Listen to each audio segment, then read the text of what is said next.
Remember when there were only two things in life that couldn't be avoided, death and taxes? Well, now there's another, the computer. You probably receive bills sent by computer. You do part or all of your banking by computer. You have access to a computer at work. Maybe you even have a personal computer in your home. So it should come as no surprise to discover the computer has invaded still other territories. Computer technology, having conquered the worlds of business and science, is well on its way to revolutionizing the world of art. Leslie McKinnon reports.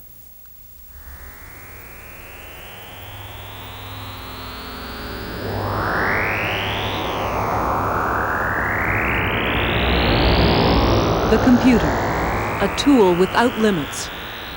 Anything that can be imagined can be created. And with the computer dawns a new age in the artistic vision.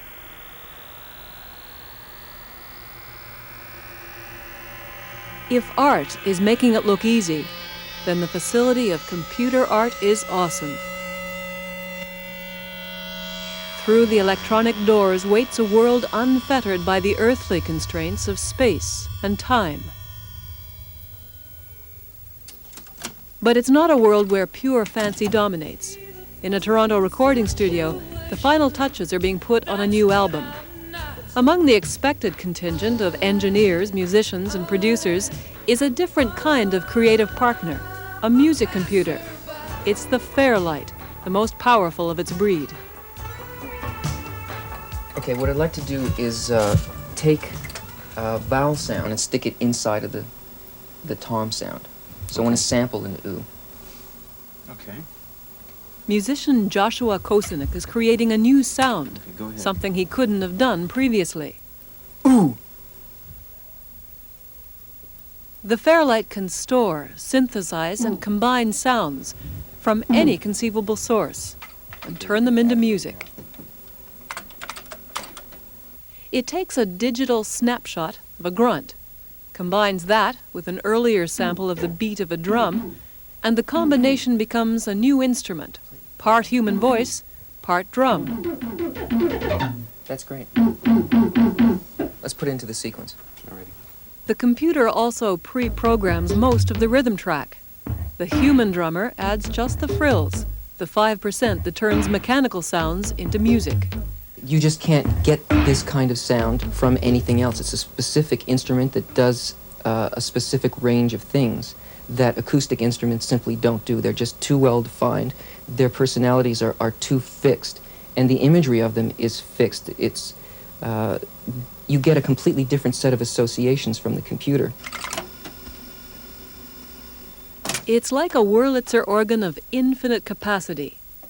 The sound of a water drop, a pane of glass breaking, a motorcycle engine, all become elements that can be added to the musician's repertoire. A very, very large space, so something should sustain, but it shouldn't be too thick, you know? Yeah. I think we should try using a vocal sound, like a choir sound. Okay. I have an ooh vocal sound, sort of like a boys' choir. Okay.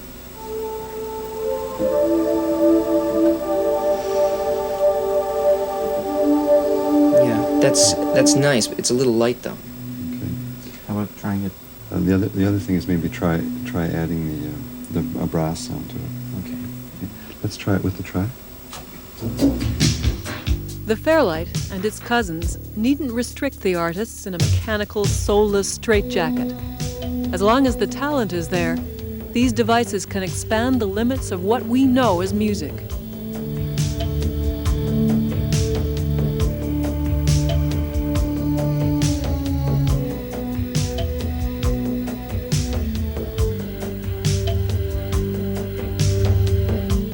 The peaks and troughs of the new waveform owe their origins inevitably to this place, California's Silicon Valley. Here, literally thousands of small groups of technotronic visionaries busy themselves bringing us into the new digital age. Grinnell Systems makes sophisticated imaging computers for a clientele that might want to create the Flintstones or keep an eye on Soviet troop movements. It's a hard-nosed, profit-oriented concern, but in their midst, among the engineers and programmers, is artist Joel Slayton. Grinnell is a far cry from the starving artist Garrett, but Slayton's craft owes more to Picasso than to Atari. It's a symbiotic relationship. Slayton uses Grinnell's computer to create his images at an incredible rate. Grinnell uses Slayton's work in its advertising, and it makes use of his different perceptions. I'm bringing a certain kind of expertise to them that they would not normally encounter, and that is working with visual material. There's a funny relationship between art and science, a similar kind of creative effort that goes on in both fields at the highest levels. Computer art is so young, many artists are self-taught. But the Academy for Computer Art is undoubtedly at the Visual Language Workshop at MIT in Boston, where many artists, including Slayton, learn to work in this emerging art form. This graduate class, where students in effect present their term papers on the computer, is a far cry from the art classes where we all learned that we couldn't draw. Here, you don't have to be an artist to understand how art is created. A recognizable image is the starting point. Here, the artist's perennial favorite, the self-portrait. Using an electronic paintbrush, a mouse they call it, the image is subject to any number of manipulations. It seems like a whole new art form, but instructor Ron McNeil sees computer art as just a step in art's evolution. I think it's a continuum that plays itself out. We're in the middle of a very rapid change, so we're concentrating on it a lot. But I think that's really the major issue. It's just transition, but not different in kind. McNeil is a photographer who taught himself to use the computer and turned to video art. He realized the limitations of the form, that the image is trapped within the computer's screen, and so he looked for a way to release his images from this prison. The result is a mammoth contraption that uses spray cans, controlled by the computer, to create billboard-sized renderings of his work. I woke up one morning and I realized that if you attach output devices to a big gantry, that in fact you can make very big images, and there are fairly simple, direct ways of doing that. And I built this gadget to make big images.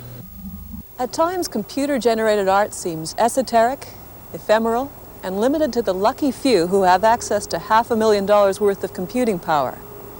But here at Cal Arts, just 20 miles north of Hollywood, an artist is proving that sophisticated images don't have to mean sophisticated hardware. There are artists who actually prefer $200 computers, the kind that play video games and sell in department stores. Ed Emschwiller was once an abstract expressionist painter, but now he's one of the grand old men of computer art. His favorite computer is one he can wheel from room to room. He's programmed it to generate crude images of a human face. This kind of work, bargain basement creations, is just about as far as Emschwiller could travel from a now classic piece he made at the New York Institute of Technology. It's a shimmering 3-minute work entitled Sunstone. Emschwiller foresees that as graphic computers become cheaper and easier to use, they'll be accessible to more artists. Doesn't necessarily mean at any given time that everyone will be creating great works that will be monumental and so forth, because almost everyone in the society today has a camera, and it doesn't mean that all these photos that people are taking are wonderful photos, but it does mean more people will have the opportunity to generate really good work if they so desire. 1, 2, 3, and 4. There is no more fleeting art than dance. In the past, there's been no record of performances except for a clumsy sort of shorthand.